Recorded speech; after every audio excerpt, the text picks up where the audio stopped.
Welcome back to the Daily Vent. So the next topic on the list, last time we talked about climate change hypocrisy, now...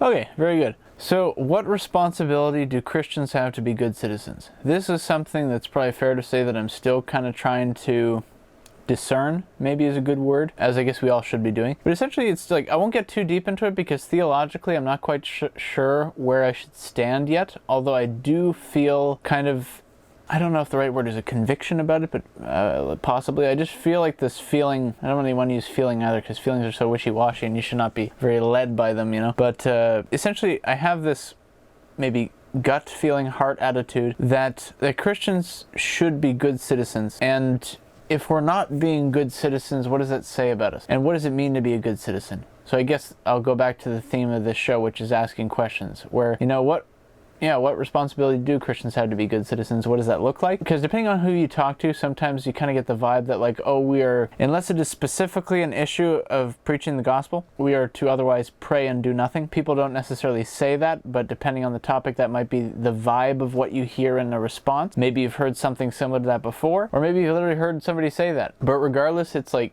just because that is what people say, that's not necessarily what we should do, at least not in all situations. Again, this is something that you have to discern ultimately for yourself between you and God. This is something that, you know, prayerfully and honestly consider and think it over and, you know, pray through it and, you know, ultimately do what God and His Word tells you to do. And there's not really a whole lot else I can really say about it because that's something that I guess I'm still kind of figuring out myself. It's just like the last 2 years have been such a litmus test for what do you really believe and what are you willing to do about it? And I think it's fair to say we've seen a lot of people do nothing. In some cases maybe rightfully so, and in some cases maybe wrongfully so, right? And so the real trick is discerning which is which. And how many people actually care about discerning these things? That's a big question, because I think some people, maybe it's easy to just tune out and be like, ah, whatever, and I'll just pray about it or whatever and move on or do nothing, you know, sit on my hands. And it's like, but is that what we're supposed to do? Is that what we're called to do? And I think that that's kind of the main, maybe one of the main things I'm going on here is like, what are we called to do?